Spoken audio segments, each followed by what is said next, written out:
Hello दोस्तों, पुनः आपका स्वागत है एक और नई वीडियो और एक और नई अपडेट के अंतर्गत।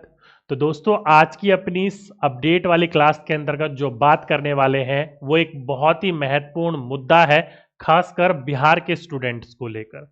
जो कि कौन सा मुद्दा है? तो दोस्तों, बिहार के अंतर्गत जो आने वाला TRE 4 है या किसी भी प्रकार की भर्तियां हैं, उस भर्तियों के अंतर्गत जो डोमिसाइल नीति है उसके लिए बहुत सारी बातें कही जा रही हैं।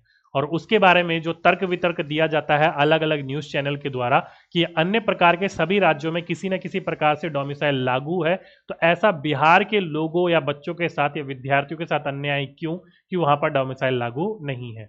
तो डोमिसाइल को लेकर दोस्तों दो नए पत्र जारी किए गए हैं। ऑफिशियल कोई नहीं है, लेकिन दोस्तों सीधी सी बात है, ये ऑफिशियल ना होने के बावजूद भी आगे आने वाले जो परीक्षाएं हैं उस पर इंप्लीमेंट डाल सकते हैं। कैसे? उन्हीं के ऊपर आज हम लोग बात करेंगे। तो दोस्तों, आजकल के दिनों के अंतर्गत अगर आप लोग देखोगे तो बिहार में एक पार्टी बहुत ही ज्यादा अपना नाम कमा रही है, और वो है दोस्तों स्वराज पार्टी। अगर आप लोग देखोगे, जिसके मुख्य फेस के रूप में जो देखने को मिलते हैं वो प्रशांत किशोर यानी कि PK देखने को मिलते हैं, जो कि किसी समय पर दोस्तों एज ए दोस्त ये मान सकते हो कि किसी भी प्रकार का इलेक्शन हो भारत में और उसमें इनका नाम ना, ऐसा हो नहीं सकता। कहा जाता है कि जब मोदी जी को घर घर मोदी लाने का नारा लगा था, मोदी जी को जिताने की बात हुई थी, इन्होंने ही मदद करी थी। बिहार के अंतर्गत नीतीश जी को जिताने में इन्हीं की मदद हुई थी। दिल्ली में जो केजरीवाल जी हैं उनको जिताने में इनकी मदद इन्होंने करी थी। साउथ में अलग अलग नेताओं को जिताने में इन्होंने हेल्प करी थी। तो जहां जहां इन्होंने हाथ रखा वहां वहां इन्होंने जीत दिलाई, और अब जाकर ये बिहार के अंतर्गत बिहार के लोगों के लिए बिहार को जागरूक करने का काम कर रहे हैं। ठीक है, इन्होंने अपनी एक पार्टी भी बनाई है, स्वराज पार्टी। उन्हीं के अंतर्गत दोस्तों ये बात निकल कर आई है। और आप लोगों को पता है दोस्तों, अभी जो है ये आमरण अनशन पे बैठे हुए हैं। यानी कि ये है कि आप ये किसी भी खान पान की बात नहीं कर रहे हैं, नहीं कर रहे हैं। तो आमरण अनशन पर ही अभी बैठे हुए हैं। किस चीज को लेकर दोस्तों? तो जो BPSC की जो 17वीं एग्जाम हुई थी, जिसके अंतर्गत लीक होने की संभावनाएं बताई जा रही हैं, जताई जा रही हैं, और लोग कह रहे हैं 100% हुआ ही हुआ है।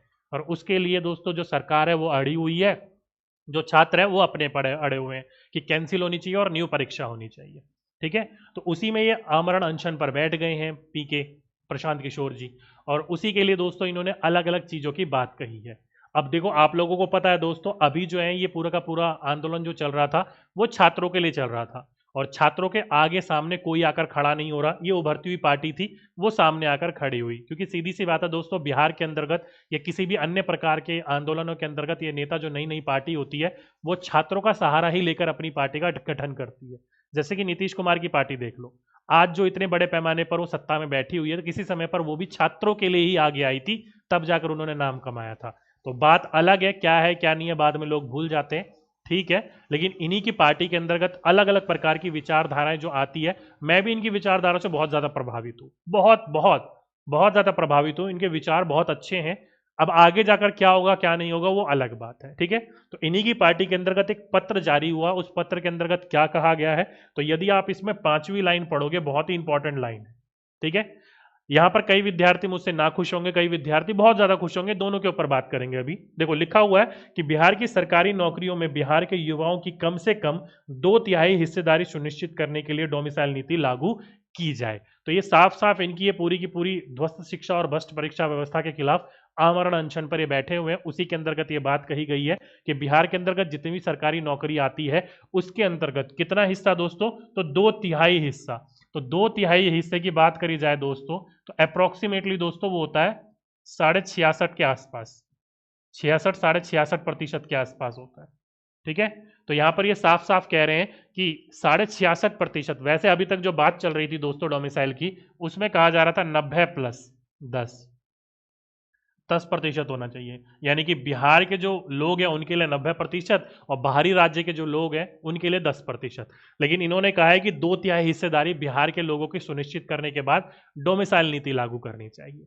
ठीक है, अब वो कितनी बात, कितनी क्या है, कितनी क्या नहीं है, वो तो अलग ही मुद्दा की बात है, लेकिन हम उसके ऊपर अभी बात नहीं करेंगे। तो पहली बात तो यहां से निकल के आई।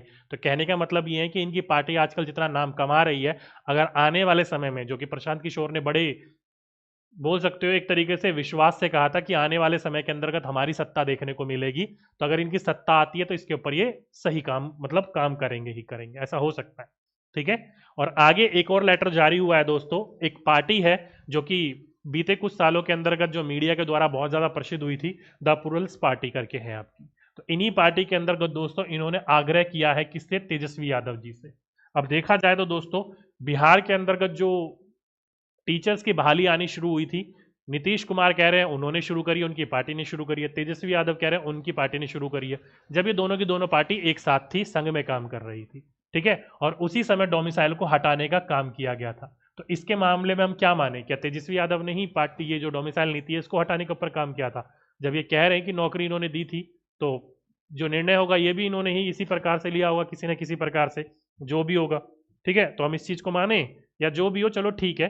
तो यहीं पर इसके जो अध्यक्ष है इन्होंने क्या कहा है दोस्तों, इन्होंने ये कहा है कि बिहार में निजी नौकरियों के अवसर वैसे ही सीमित है, सरकारी नौकरी अभी भी बिहार में सिर्फ आर्थिक स्रोत का साधन नहीं है, बल्कि ईमानदार सामाजिक इज्जत का भी माध्यम है। इसलिए मेरा मानना है कि बिहार के अंतर्गत डोमिसाइल को लागू करके सिर्फ बिहार के लाखों युवा और युवतियों का ही लाभ होगा, अपितु बिहार का जो आर्थिक सामाजिक व्यवस्था है उसमें सुधार लाने का इनका योगदान होगा। तो ये कहने की पूरी बात है, इसके अंतर्गत ये कहा गया है।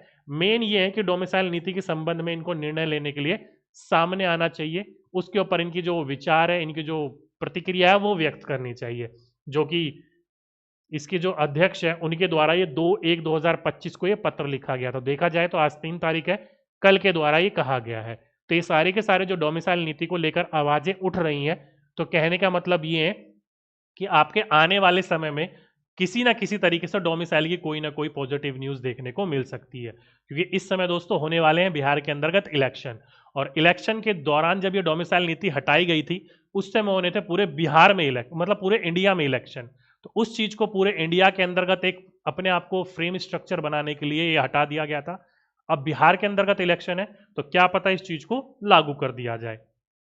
अब कई लोग सोचेंगे, कई लोग बोलेंगे, सर आप बड़े डोमिसाइल नीति के लिए बोलते रहते हो, आप लोगों को क्या परेशानी है कि यदि कोई बाहर का व्यक्ति आकर नौकरी कर ले, तो हमारे लिए आप क्यों नहीं बोल रहे हो इस चीज पर? दोस्तों मैं ये चाहता हूं कि पूरे भारत के अंतर्गत से डोमिसाइल हट जाए, कोई भी व्यक्ति कहीं पर भी किसी भी राज्य में जाकर आराम से नौकरी कर सकता हो। ठीक है, अलग अलग राज्यों में उठाकर देख लो, झारखंड में देख लो, उत्तर प्रदेश में देख लो, अलग अलग प्रकार के पड़ोसी राज्यों में जाकर देख लो। वेस्ट बंगाल में तो न्यूज़ सुनी ही थी आप लोगों ने, क्या न्यूज़ देखने को मिली थी जब वो एक बिहारी स्टूडेंट जाकर वहां पर परीक्षा दे रहा था, कैसे बंगाली लोगों ने उसको पीटा या किसी अध्यक्ष ने पीटा, लोग तो नहीं बोलेंगे, एक क्रूर प्रकार का व्यक्ति है उसने देखने को मिला था, अपमानजनक वीडियो देखने को मिली थी वो।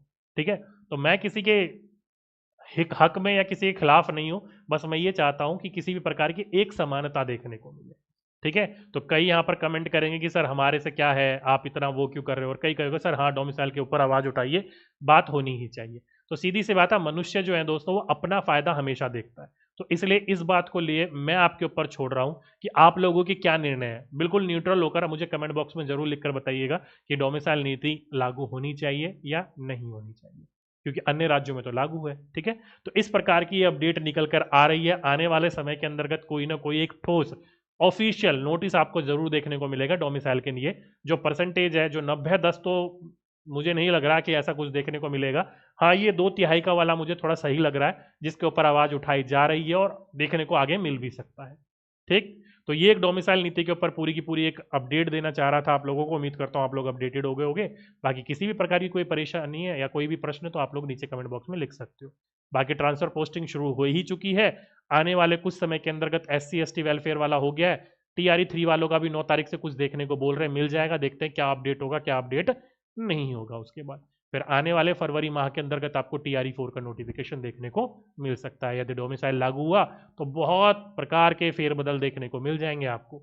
ठीक है, अब कई विद्यार्थी ये सोच रहे होंगे कि सर यदि डोमिसाइल अभी लागू नहीं है तो भी इतनी सारी सीट्स खाली चली जाती हैं, यदि डोमिसाइल लागू हो जाएगा तब तो बहुत सारी सीट खाली जाएंगी। ऐसा कुछ नहीं है मेरे विद्यार्थियों, डोमिसाइल लागू है तो बहुत सारी सीट जो खाली जा रही है तो बहुत सारे अन्य स्टेट के विद्यार्थी भी तो आकर भर रहे हैं, वहां पर भरनी चाहिए। तो अन्य स्टेट के जो आकर भर रहे हैं तो सीट तो भर जानी चाहिए। ये सीट खाली नहीं होती है, जबरदस्ती खाली रखी जाती है। ठीक है, ताकि आगे आने वाले वैकेंसीज के अंतर्गत और बढ़ा चढ़ाकर दिखाया जा सके। तो इसलिए इससे कोई फर्क नहीं पड़ता कि सीट कितनी खाली होंगी कितने खाली नहीं होंगी, मेन आपकी नीयत होनी चाहिए पूरी की पूरी सीट को भरने का। ओके, चलिए, तो ये एक छोटा सा अपडेट था। उम्मीद करता हूं आप लोग पूरी तरीके से अपडेटेड हो गए। तो अभी के लिए, आज के लिए बस इतना ही।